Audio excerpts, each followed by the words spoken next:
She was 14, small for her age, the kind of kid who kept movie tickets on a corkboard and wrote test dates on her palm. On a Friday in late September 2013, Haley Morgan wore a hoodie 2 sizes too big and a pink scrunchie that didn't match anything she owned. Her mother parked in front of a beige split-level familiar from birthday parties and carpools. Porch light on, laughter inside. Haley waved, jogged up the walkway, and vanished into the sound of her friends calling her name. Inside, the living room was a spill of blankets, soda cans, and glitter nail polish. 7 eighth graders with the loose excitement of a night when rules go soft. The host mom ordered pizza and announced phones on the counter after 9. Haley sent one last text to her mother, "Here, love you," and set her phone on the stack. They watched a scary movie they weren't supposed to, whispered through jump scares, and picked sleeping spots like it mattered. The evening kept its ordinary rhythm, the kind that hides the moment things go wrong. The girls painted nails, traded sweatshirts, wandered downstairs for chips and back with blankets. The host's 17-year-old brother drifted through to steal a slice and got shooed away. At 11, the porch light clicked off. At midnight, the music thinned to whispers. By 1, a hush settled over the house, a thin quiet made of breathing and distant pipes. After that, small movements went on the way they always do. A bathroom door closed and opened. Tap water ran for 3 seconds. A kitchen floorboard gave its usual squeak. A dog 2 houses down barked twice and stopped. None of it stood out. If anyone noticed Haley sit up, push off her hoodie because the room felt warm, or step around a line of shoes toward the hallway, if anyone saw that, no one remembered later. Morning arrived soft and slow. Someone said lightly, "Where's Haley?" It sounded like a joke, an excuse to pounce and tease her for sleeping in. Her sleeping bag lay flat. The hoodie was folded at the edge. The pink scrunchie was gone. They checked the bathroom, the basement couch, the back patio with 2 wobbly lawn chairs. They opened the garage and called her name as if she might answer from behind a stack of boxes. By 9, when Haley's mother pulled up, the air in the house had changed. The host mom's smile looked fixed in place. The girls clustered in pajamas, suddenly small again, waiting to be told what to do. "She's not here," the host mom said, and the word sounded wrong because where else would a 14-year-old be at 9 in the morning without a phone, without different shoes, without telling anyone?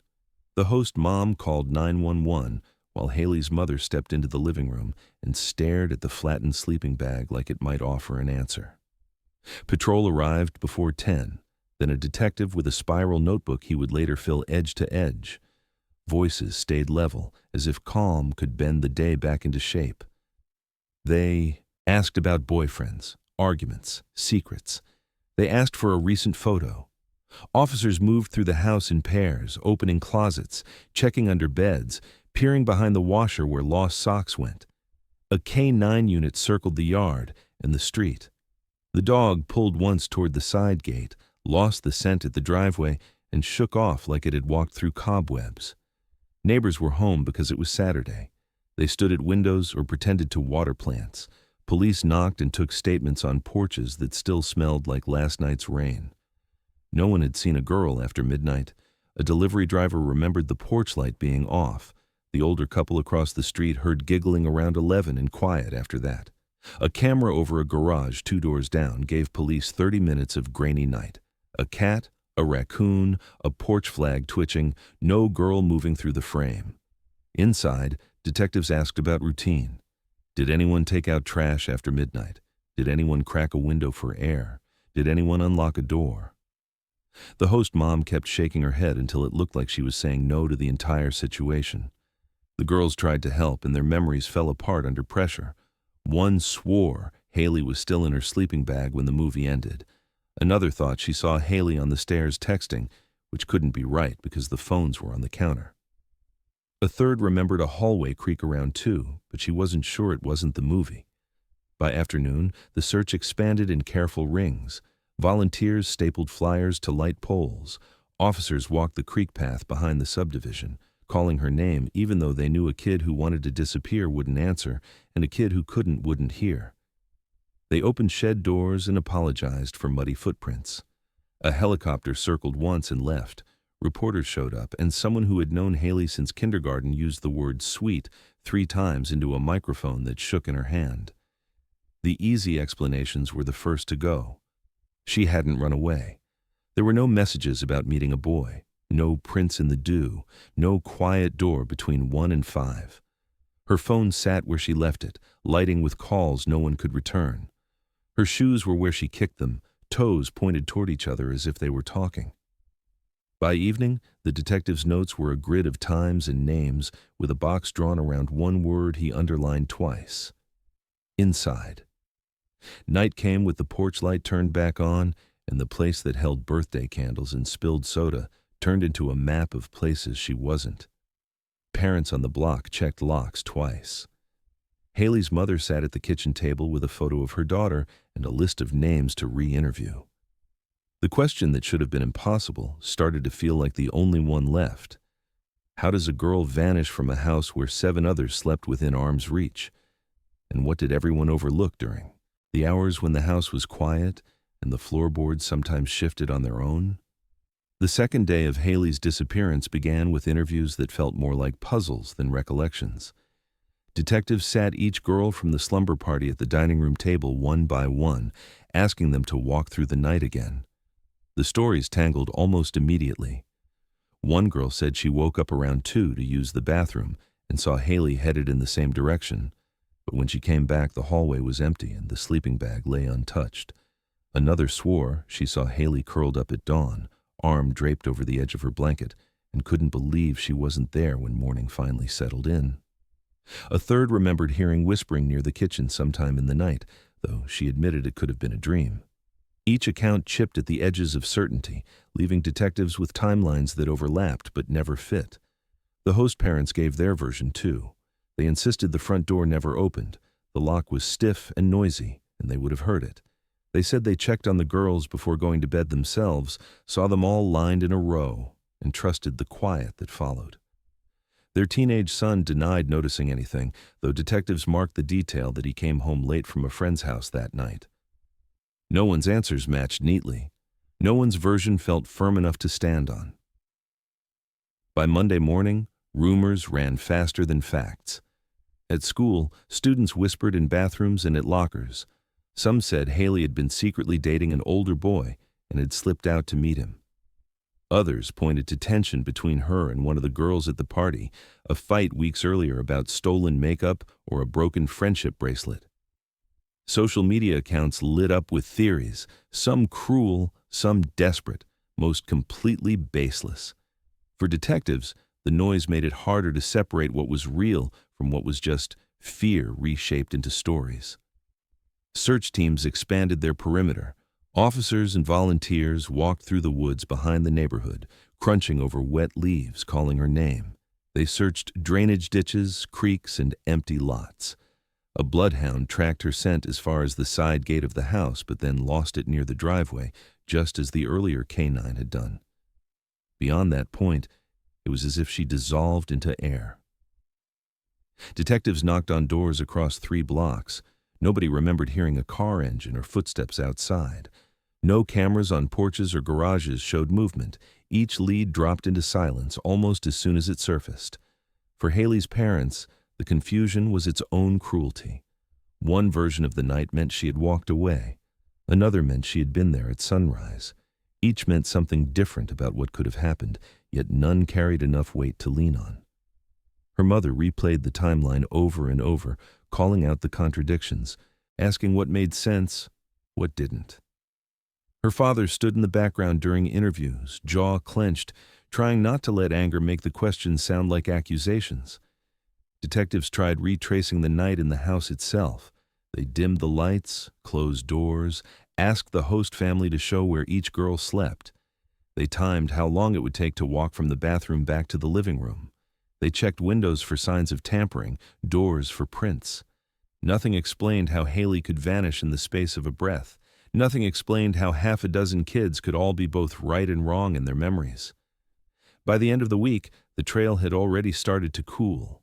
Flyers hung limp on telephone poles, ink bleeding from sudden rain. Volunteers thinned as days stretched without results. At the station, detectives compared notes again and again, the same few contradictions circled in red. They knew if they didn't find something soon, the case risked slipping into the same category as too many others: unsolved, unexplained, unrelenting. The silence left behind by those first days settled heavy over the town. Parents clutched their kids a little tighter, students eyed one another in suspicion, and the house where Haley was last seen began to feel more like a sealed vault than a family home. Within a week, everyone realized what investigators had already begun to fear. No matter how many times they walked through the woods or replayed the hours of that night, Haley's trail had gone cold, and the truth of what happened inside that house was already slipping out of reach. The third week after Haley vanished, the neighborhood no longer felt like a row of ordinary homes. Satellite trucks lined the street, reporters held microphones just past the caution tape, rehearsing their lines while cameras captured the Morgan family's every move. The case had grown too large to contain. A missing 14-year-old who disappeared from a slumber party without a trace was the kind of story that spread fast, and soon the entire town was holding its breath, waiting for an answer that never came. Flyers with Haley's picture multiplied until they seemed unavoidable. Grocery store doors, church bulletin boards, telephone poles, and the windows of passing cars carried her face. The same school portrait with the tilted smile stared down at strangers across counties. Volunteers, many who had never met her, combed through wooded trails and creek beds in organized lines. They brought sticks to poke through brush, flashlights for culverts, notebooks to mark what they found. Each day ended the same way: nothing to bring home. At night, the community gathered with candles cupped against the wind. Parents pulled their children close as prayers were read aloud and songs sung quietly, voices cracking as names were spoken. Haley's mother often stood at the center, clutching the last school photo, refusing to let the crowd see her cry until after the lights dimmed. Her father kept his hands folded tight, jaw set, the kind of grief that looked like rage to anyone who didn't know him. The host family lived under a shadow that grew heavier with each passing day. Though detectives never uncovered anything incriminating, whispers filled the silence left by the investigation's dead ends. Neighbors began crossing the street rather than walking past their driveway. Parents told children they weren't allowed to play there anymore. The family avoided public places, retreating into their home, the same one people now described as where it happened. Every word spoken against them carried weight, though the evidence never did. In December, cadaver dogs were brought in to sweep the property. Handlers moved carefully through the rooms, letting the dogs pause and signal. Twice, one of them stiffened near the living room floor, but another circled the same spot minutes later without reaction. The inconsistency only deepened the confusion. Detectives had to report that no conclusive hit was found, yet the rumor mill heard it differently. To many in town, even a whisper of a possibility was enough to seal the family's reputation. Haley's parents turned to the cameras that seemed always present. They pleaded on national morning shows, begged for information on local broadcasts, stood under harsh lights to read statements prepared by volunteers who had stepped in to handle logistics. Each time, the desperation was clear. They didn't care how they looked or sounded. They just wanted something, anything that might point back to their daughter. Tips poured in. At first they came by the dozens, later by the hundreds. Each one carried hope and dread. A girl matching Haley's description seen at a mall 2 towns over, walking with an older man. Another reported sighting at a truck stop near the interstate, where she was said to be asking for food. A neighbor claimed they saw her near a bus station at dawn. Detectives chased them all, driving hours, pulling surveillance footage, checking receipts. Each time the excitement rose, each time the disappointment followed. The girl in the mall was a stranger. The truck stop camera showed nothing. The bus station clerk had confused dates, months stretched with the same cycle: rumor, chase, letdown. By spring, volunteers grew tired, fewer cars showed up for searches, and vigils thinned. The Morgan family clung to routine where they could, setting a place at the table for her on her birthday, leaving the porch light on at night, marking each anniversary with words that sounded less like hope and more like defiance. Through it all, the town remained suspended between belief and disbelief. Some still insisted she would return any day, others muttered dark theories about what had happened in the house, and most simply tried not to speak her name in front of their children. The silence between those perspectives was suffocating. And beneath it all, the fact remained the same. Nearly a year had passed, and Haley had never been found. By the second year, what had once been frantic searches and nightly vigils slowed into a quieter kind of obsession. Detectives, no longer distracted by false leads from far-off truck stops or distant sightings, turned their focus back to the one place they had never truly been able to rule out: the house itself. From the beginning, it had been both crime scene and safe haven, the last place Haley was seen alive. If answers existed, many believed they had to be buried somewhere within its walls.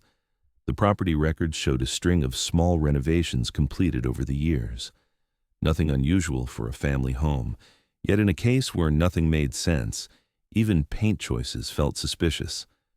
A contractor mentioned that certain vents in the house had been sealed off during remodeling, though no one could say exactly why. In the basement, detectives noticed plaster that looked newer than the rest, clean seams where older walls met fresher repairs. An inspector walked the foundation and noted a section of flooring that didn't line up perfectly, boards brighter and less worn, as though they had been replaced in a hurry. Each detail whispered possibility, but none rose to the level of proof. The family consented to searches, desperate to clear the cloud of suspicion. Forensic teams brought in ground-penetrating radar to scan beneath the basement slab. Blips appeared, irregular shapes that raised hearts and throats, but when followed up, they turned out to be nothing more than pipes and construction debris. Core samples from beneath the remodeled flooring revealed nothing unusual. Every potential clue dissolved under testing, leaving only the feeling that something was there, just beyond reach. Still, the house could not shake the weight of its reputation. Babysitters refused jobs there, muttering excuses about being too busy. Neighborhood kids cut across lawns to avoid walking past it, daring one another to glance at the windows. Parents whispered warnings: never go inside, never linger on that block too long. The home became less a residence than a landmark, a reminder of absence. Even those who insisted the family had nothing to do with Haley's disappearance still lowered their voices when speaking of the place. The host parents bore the brunt of it. They gave interviews insisting they had nothing to hide, that they wanted Haley found as much as anyone. Yet, suspicion clung to them, unfair but unshakable. The older brother, who had been a teenager at the time, faced rumors that followed him to his new job, whispers that resurfaced whenever he was seen in town. No one came forward with evidence against him, but no one fully dismissed the possibility either. He carried himself with the look of someone perpetually aware of eyes on him. Detectives, too, wrestled with the paradox. Every time they revisited the house, they found quirks that begged for explanation. Sealed vents, odd carpentry choices, uneven flooring. Each could be innocent, each could be something darker. They logged them, photographed them, speculated late into the night, yet without physical evidence, they were forced to leave with little more than suspicion. The frustration was heavy. How could a girl vanish from a home where so many slept close by, and the structure itself yield nothing? By the close of year 2, the case stood in limbo. The community no longer gathered for weekly vigils. Flyers yellowed on telephone poles. Haley's parents stopped expecting immediate updates and started learning how to live in the dull ache of waiting. The only constant was the house, unchanged, but never the same again. It stood at the center of the story like a silent witness, a place where every creak of floorboard or draft of air seemed loaded with meaning. Locals began calling it what they truly believed it to be. Not just a family home, but the place where Haley disappeared. By the 5th year, the search for Haley Morgan had slowed to little more than a file box in the corner of the detective bureau. What had once drawn national attention, search parties and nightly vigils, now existed in fading clippings and archived footage. The case was officially labeled cold, not because anyone stopped caring, but because every possible lead had been pulled apart and left with nothing to show. Detectives who had walked the woods with maps in hand moved on to new assignments or into retirement, their notes boxed and transferred to younger officers who knew the case only by reputation. Haley's name remained on the missing persons registry, but the urgency was gone. At home, her family bore the years in different ways. Her mother kept her bedroom exactly as it was the night she left, unwilling to change a single detail. Posters of boy bands still covered the walls, trophies from middle school track meets gathered dust on a shelf, and clothes hung neatly in a closet she would never grow into. The untouched room became a shrine, not spoken of as such, but treated like one. Every holiday, her mother laid out a wrapped gift on her bed, as if one day Haley might come through the door to open it. Her father avoided the room altogether, closing the door so he didn't have to see the evidence of time standing still. For the friends who had been with her that night, the weight of what happened followed them in quieter ways. By the time they scattered to colleges and new towns, each carried their own version of the story. Some rarely spoke of it, embarrassed by the attention it had once brought. Others leaned into it, telling new classmates about the missing girl, as if being part of that night gave them a strange kind of identity. But beneath it all lay unspoken guilt, the unanswered question of how they could have all been so close, yet so unaware of the moment she was gone. The town itself adapted in its own uneasy rhythm. New. Families moved in, unaware at first of the story attached to the street until whispers reached them. Local teens invented ghost stories, daring one another to walk past the house where Haley was last seen. They claimed they saw a girl's shadow in the upstairs window or heard footsteps when no one was home. It was the way adolescents made sense of something senseless, turning tragedy into folklore. The nickname, the Slumber Party House, stuck long after the family themselves faded from view, a shorthand for a mystery that refused to leave. By the 7th year, Haley's name surfaced only when anniversaries came around, when local news stations ran retrospectives with solemn music and faded photographs. Reporters interviewed her parents again, asking if they still believed she was alive. Her mother always answered yes. Her father avoided the cameras. Detectives, new ones now, stood in front of microphones and admitted they had no new evidence. Each piece felt like ritual, words repeated because silence felt worse, but no one expected anything to change.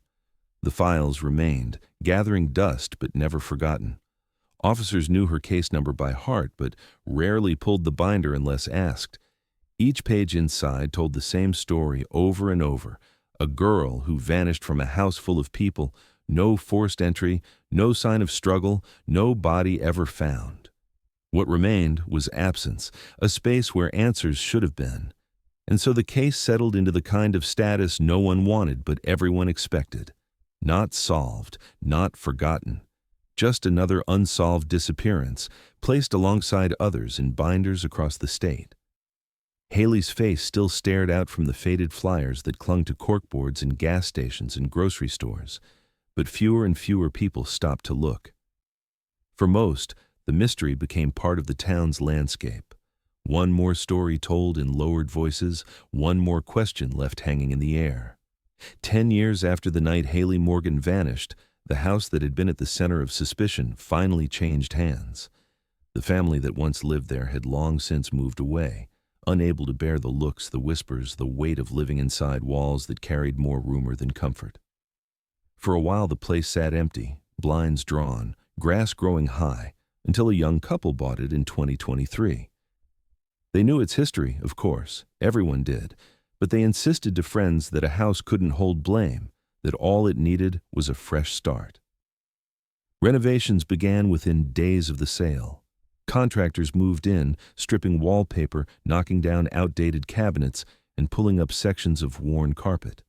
They worked in teams, laughing, radios playing, treating the house as nothing more than another job on the schedule.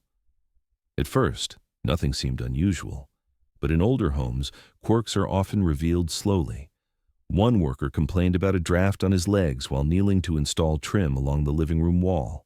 Another noticed that a section of the floor didn't echo like the rest when struck. It gave back a muted thud instead of a solid knock.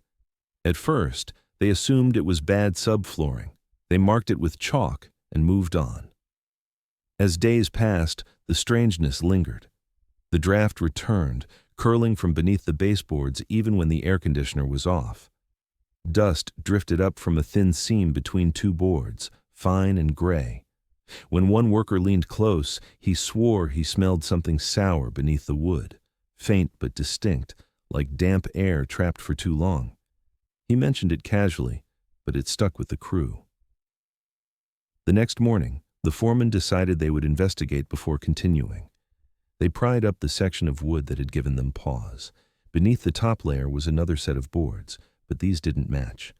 The nails were older, rusting, hammered in crooked and irregular, as though whoever sealed them had done so quickly, without care for alignment. The wood was rougher, weathered, unlike the finished flooring around it. It looked less like construction and more like a patch. The discovery sent a quiet chill through the room. The men kept working, pulling at the mismatched planks until a gap opened wide enough to reveal darkness beneath. A stale rush of air pushed upward, heavy and foul, carrying the unmistakable scent of something long closed off. One worker gagged and pulled back. The foreman, unsettled now, ordered everyone to stop. They shined a light into the gap and saw only shadows and the faint outline of boards forming the roof of a narrow crawl space. It wasn't on any blueprint, wasn't listed in any of the renovation records. Someone had built it, hidden it, and sealed it tight. The discovery brought work to a halt. Phones were pulled from pockets. A call went out to police, who arrived within the hour, cordoning off the property just as they had done a decade earlier. For many of the responding officers, it was déjà vu. The same address, the same names whispered, the same sense of unease radiating from the house. Neighbors gathered at the ends of driveways, murmuring to one another, watching as uniformed officers and forensic techs carried equipment inside. The rumors reignited instantly. Investigators crouched beside the opening, studying the mismatched boards, the nails driven deep as if to discourage anyone from prying them loose. They documented the scene carefully, photographs flashing, measurements taken. The foul air continued to seep, making some cover their mouths with sleeves. No one wanted to speculate aloud, but everyone thought the same thing. This space had been hidden for a reason. They worked slowly, widening the gap until the crawl space lay exposed, a dark cavity stretching beneath the living room floor. Flashlights probed the hollow, beams catching dust motes that danced and disappeared. The space was shallow, only a few feet high, impossible to stand in. But its presence raised immediate questions. Why had it been sealed? Why hadn't it been on any record? Who had gone to such lengths to ensure no one stumbled upon it? The new owners, standing outside with arms crossed, looked pale as they watched from the yard. They had wanted a house they could make their own. Now it was swarmed with uniforms, marked again as the epicenter of a case they'd hoped was in the past. Reporters arrived within hours, cameras pointed at the familiar front porch, news chyrons resurrecting a headline that had never truly disappeared. Teen girl vanished from slumber party 2013. Inside, detectives exchanged grim looks. They remembered how the case had ended years earlier, with no body, no evidence, no closure. Now, the house itself had offered them something new, a secret chamber hidden beneath the very place Haley was last seen. The smell leaking into the room left little doubt about what they might find once they descended. For 10 years, the town had lived with unanswered questions. Now, with boards pulled back and stale air rising, the possibility of answers felt both closer and more horrifying than ever. The crawl space had been sealed shut, but its silence was finally breaking, and what it held would force the investigation back into motion in ways no one could ignore. Detectives stood shoulder to shoulder around the jagged opening in the floor, their flashlights cutting beams into the dark cavity below. The first thing they noticed was the air. It pushed up with weight, stale and bitter, a mixture of earth, rot, and something metallic that clung to the back of their throats. One officer gagged quietly and stepped back, but the lead detective stayed crouched, steadying himself with one hand on the floorboards. 10 years of rumors and theories had led to this moment, and none of them were prepared for what it might reveal. A crime scene technician clipped a small camera to his vest and lowered himself into the crawl space. The light beam caught rough soil walls and the underside of wooden beams that formed the floor above. The space was narrower than expected, only 3 feet high in places, forcing him to crawl on hands and knees. Dust stirred with every movement, floating in the light and sticking to his gloves. Then the beam landed on something unnatural, a strip of fabric, pale and discolored, half buried under silt. It tore apart easily when touched, the weave so fragile it seemed to dissolve in his hands. He held it up, and the detective above recognized the faded pattern immediately. It was part of a sleeping bag. The crawl space widened slightly toward the far wall where debris had gathered. The technician's light froze on a scatter of bone. For a moment, no one spoke. They were small, delicate, still faintly shaped like what they had once been. A rib cage collapsed inward, vertebrae twisted sideways, long bones splayed in awkward angles that suggested years of shifting soil. Dust coated everything, muting the sight, but there was no mistaking what they had found. He radioed up, "We have human remains." More officers descended. They worked slowly, brushing away sediment with fine tools, documenting every inch. Among the fragments, they uncovered scraps of clothing, cloth that matched the pajamas Haley had been wearing the night she disappeared. A hairclip with chipped pink enamel emerged near the skull, its spring still intact though rusted. One detective knelt silently, holding it in his palm as though it weighed more than he could carry. Next came the bracelet, a thin string of beads spelling letters worn smooth with age. Her best friend had testified about making it at the party, trading bracelets with the girls as a kind of pact. There was no longer any doubt. Back at the morgue, dental records confirmed the identity. The bones belonged to Haley Morgan. 10 years of speculation, 10 years of questions ended in a sealed crawl space beneath the house where she had last been seen alive.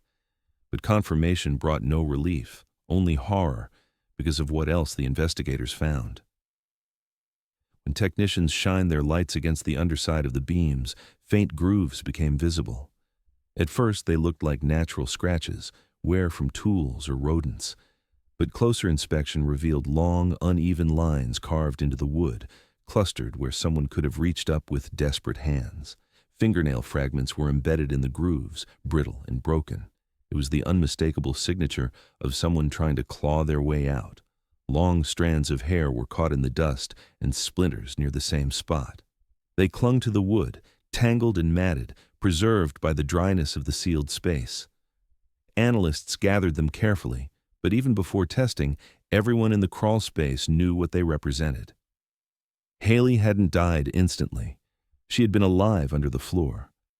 The realization shifted the room's atmosphere from grim discovery to unbearable weight.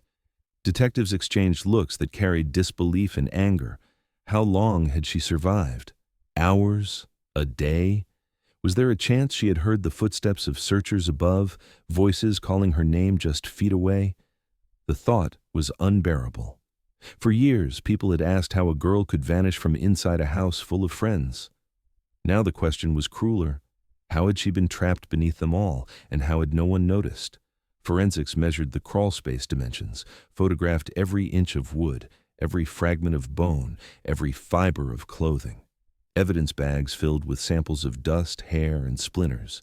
The boards sealing the entrance were cataloged, each nail preserved. They told their own story. The heads hammered down irregularly, some bent, some doubled, as though the person who sealed them had been working fast, desperate to cover what lay below. The house filled again with law enforcement vehicles, neighbors gathering on sidewalks as word spread. The news broke within. Hours, headlines flashing, remains found in crawl space of slumber party home. For the town, it was confirmation of the darkest suspicion that Haley had never left. For her parents, it was the end of 10 years of waiting, though it felt more like a fresh wound than closure. When detectives delivered the news, her mother collapsed into her husband's arms, whispering that she had always known her daughter was close, that she had felt it. Now she understood in the most devastating way. Back at the scene, detectives remained crouched at the edge of the crawl space long after the evidence team finished. They stared down into the cavity, replaying the nights and years of unanswered questions. The discovery explained where Haley had gone, but not how. Who had forced her down there? Who had driven the nails that sealed her fate? The scratch marks told of her struggle, but they didn't reveal whose hands had ensured she would never come out. When the boards were finally removed and the space emptied, the house fell silent again, but it no longer carried ambiguity. It was no longer a place of rumor or speculation. It had spoken, in dust and hair and wood, revealing the truth of what had always been hidden beneath. Yet in doing so, it opened an even darker mystery. The investigation was no longer about where Haley had gone. It was about who had known she was there, alive under the floor, and who had chosen to bury the truth inside the very house that had been searched, lived in, and whispered about for a decade. 10 years after Haley's disappearance, the case no longer belonged to rumor or speculation. It had become a crime scene again. The discovery beneath the living room floor forced detectives to confront not just the horror of her final moments, but the people who had been in the house that night. The girls who had once been middle schoolers in pajamas were now 24, scattered across different states and lives. Each one had tried to move on, but when investigators knocked, the memories they had buried were pulled back to the surface. They were interviewed separately, in quiet rooms far removed from the house where it all began. At first, the details came cautiously. A few spoke as though they were children again, voices trembling, eyes darting as though they still feared getting into trouble. Others carried a brittle confidence, rehearsed lines from years of retelling the story. But as detectives pressed, small cracks opened in their accounts, and fragments of that night returned. One woman admitted that she had woken to a dull, rhythmic thud sometime after midnight. At the time, she thought it was the older brother sneaking around or the furnace cycling on. She remembered pulling her sleeping bag tighter, trying to block out the noise, and forcing herself back to sleep. Now, replaying it with the knowledge of what lay beneath the floor, she couldn't shake the possibility that those sounds had been something else, entirely. Another remembered whispers in the kitchen. She said she had gotten up to use the bathroom and heard voices she couldn't identify. Low, hurried, almost as if someone was telling another to be quiet. She assumed it was two of the girls sneaking food or gossiping. She never checked. Looking back, she wondered if Haley had been involved or if someone else had been awake and moving through the house in ways they weren't supposed to. The most haunting detail came from one girl who had kept it to herself for a decade. She finally admitted that she had seen the host's older brother lingering by the basement door that night. He was 17 then, tall, broad, already carrying the weight of a reputation. She said he had looked startled when he noticed her, his hand half raised as if he had just shut the door. He brushed it off, told her to go back to sleep.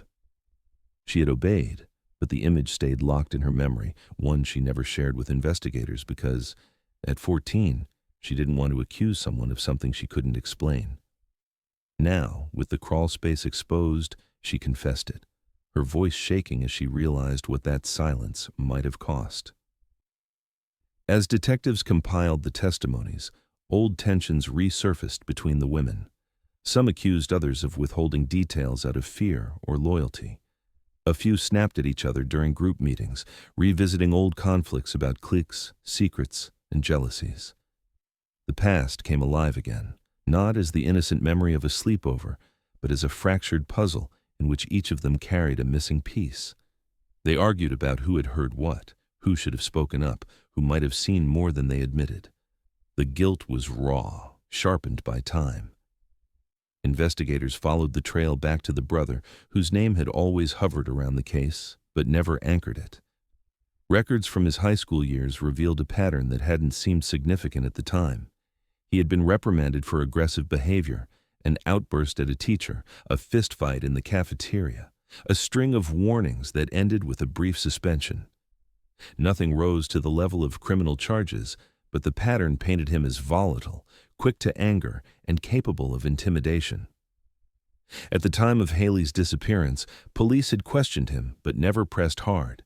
He insisted he had come home late and gone straight to his room. Without evidence, the matter was dropped. Now, with her remains beneath the floor, that decision looked very different. Detectives asked the women if they remembered anything about his movements that night. Several admitted they had always been uneasy around him. He hovered, made comments, invaded space in ways that felt off but were brushed aside because he was just the older brother. One recalled him leaning in during the movie, making a joke that wasn't funny, watching their reactions. Another said she thought she heard him in the hallway more than once, though she told herself it was just the creak of old floorboards. Piece by piece, a new picture emerged. The sounds, the whispers, the presence at the basement door, they suggested someone had been awake long after the girls drifted to sleep. And the crawl space, hidden and sealed with mismatched nails, demanded to know who had gone to the effort of concealing it. For the women who had once been Haley's closest friends, the re-interviews left them shaken. They left police stations and detective offices with tears streaking their cheeks, calling each other for the first time in years, some apologizing, some lashing out. They realized that what they had dismissed as ordinary noises of a restless night may have been Haley's struggle beneath them, or the movements of someone covering it up. The burden of that possibility weighed heavy on them all. For investigators, the trail pointed more clearly now than it ever had. The older brother, once shielded by lack of evidence and the chaos of a confusing disappearance, was being pulled back into the center. The inconsistencies in his past statements, the admissions from the women, the school records, they all suggested that the truth of that night might have been known, at least to him. The discovery beneath the floor had given the case its tragic resolution. Haley was found, but it hadn't answered the most pressing question. Who had put her there, alive, and nailed the boards shut? Each interview added pressure, pushing suspicion closer to the person who had once lived in that house, whose reputation for anger and intimidation now looked far less like coincidence. The case was no longer about a missing girl. It was about betrayal within the very walls meant to shelter her, and detectives knew the next step was clear. The women had finally spoken, and their words pointed toward the one person who had never been fully investigated. A brother whose shadow had loomed over that night for a decade. When investigators finally brought him in, he no longer looked like the lanky teenager from the photographs in the old case file. He was 27 now, heavier, hair thinning, a man who had spent years trying to outrun whispers that never left him. The room was quiet, just the low hum of the recorder on the table and the scrape of a chair against the tile as he sat down. Across from him, detectives laid out folders thick with reports and photographs. They didn't start with accusations. They started with the truth they could prove. The bones pulled from beneath the living room floor, the bracelet, the hair clip, the scratches that told of Haley's fight to escape. They told him the past had finally surfaced, and this was the moment to answer for it. At first, he tried to hold the same line he'd given a decade earlier. He said he had come home late that night, gone straight to bed, knew nothing about her disappearance beyond what everyone else did. But the detectives pressed harder. They laid photographs of the crawl space in front of him. They described the nails hammered at crooked angles driven fast. They pointed to the scratches and the broken fingernails embedded in wood. Each detail chipped away at the story he'd rehearsed for years. His breathing changed, shallow at first, then deeper, faster, until silence pressed against him heavier than their questions. Finally, his hands shook. He pressed them together, elbows on the table, staring at the floor as words began to spill. He said he had gone into the basement after midnight, sneaking bottles of alcohol his parents kept hidden. He thought everyone was asleep, but Haley caught him. She startled him, asking what he was doing. He panicked. He admitted he was drinking and begged her not to tell. She told him she would have to, that it wasn't right, that someone needed to know. The argument escalated quickly. His words turned sharp, his voice too loud. He stepped toward her, she stepped back, and in the narrow space by the old access panel, his shove sent her off balance. He said the hatch had been left open from earlier repairs. Haley fell through, hitting hard in the shallow crawl below.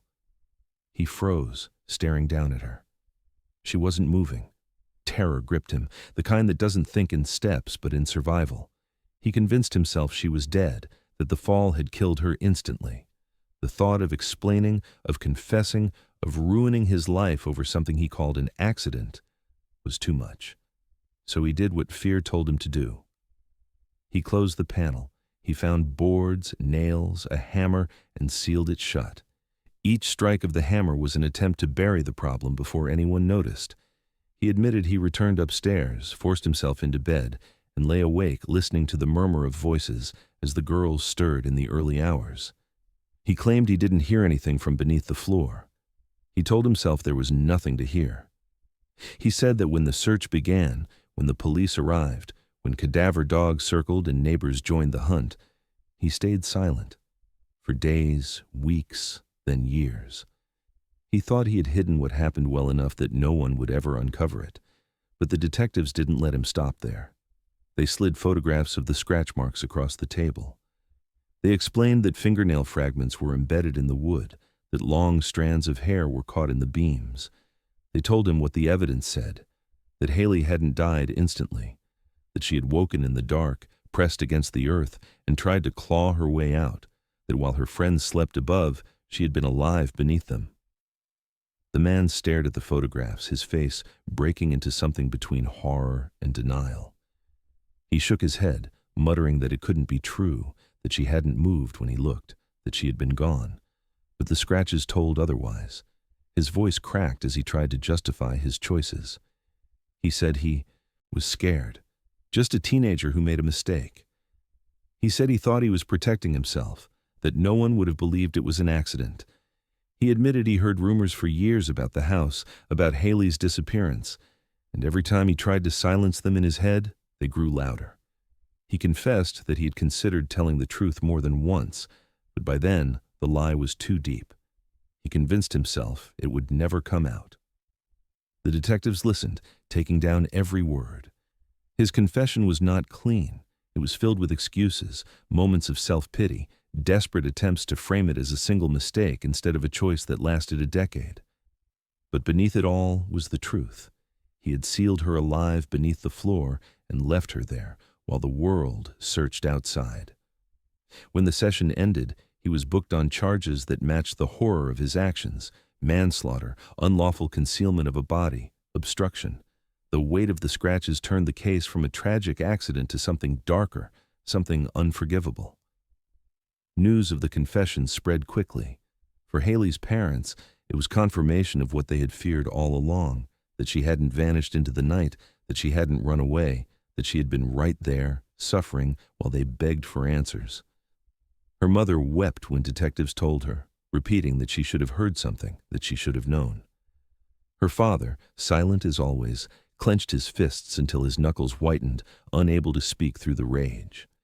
In town, the revelation cracked open wounds that had never fully healed.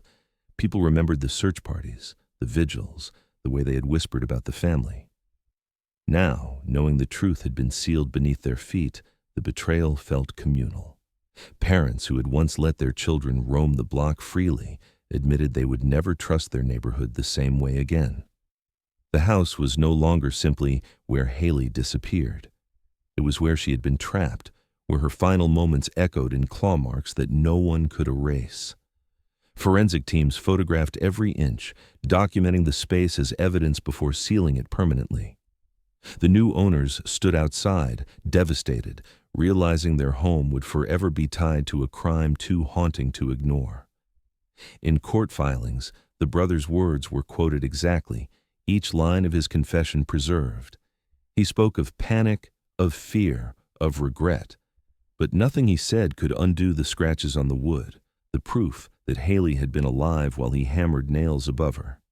That was the part that stunned even seasoned detectives, the detail they struggled to speak about without their voices lowering. It was the detail that made the case not just tragic, but disturbing in a way that left everyone shaken. After 10 years of silence, the truth had finally come out. But instead of relief, it left behind a hollow ache. Haley had been beneath the house, all along, trapped by someone who should have been nothing more than an older brother in the background of a sleepover. His confession closed the case, but it didn't close the wound. It only deepened it, carving into the community the knowledge that the search had never needed to go farther than the floor beneath their feet.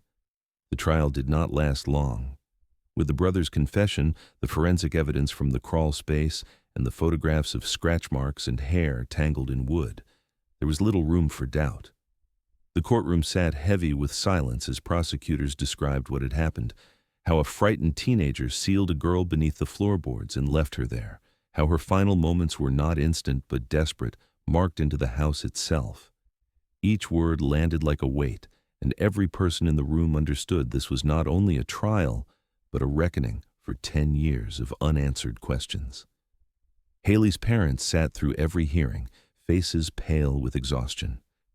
At sentencing, her mother rose and delivered a statement she had rehearsed through tears in the nights before. She held the photo that had once been on every flyer, every television screen, every vigil candle. Her voice wavered, but the words cut through the courtroom. For a decade, she was under their feet, and no one knew. The sound of it left even the judge visibly shaken. Her father didn't speak, but his silence carried its own weight, hands gripping the table until his knuckles turned white, jaw locked in grief that no sentence could ease. The brother was given years in prison, though no number felt enough. For some, it was justice. For others, it was a reminder that justice always arrives too late. The truth of what happened did not bring Haley back, nor could it erase the fact that she had been within reach all along. After the sentencing, the new owners of the house agreed with Haley's family and the town that the living room floor, the place that had hidden so much, should not be walked over casually again. A memorial was placed at the site, a plaque engraved with her name in a single line. She was here all along. Flowers and stuffed animals appeared beneath it within days, left by strangers as well as childhood friends who still carried the weight of that night. The story that had once been rumor, then mystery, then ghost tale among teenagers, was now resolved. But the truth was far more disturbing than any legend. Haley had not vanished into the night. She had not run away or been carried off unseen. She had died in silence, sealed beneath the very floor where her friends slept, where police stood with search dogs, where her parents begged for answers. For 10 years, the house had kept its secret, and for 10 years the world had looked everywhere but down. The case was closed, but what lingered was not relief. It was the knowledge that Haley had always been there, waiting, unheard, until the house itself gave her back.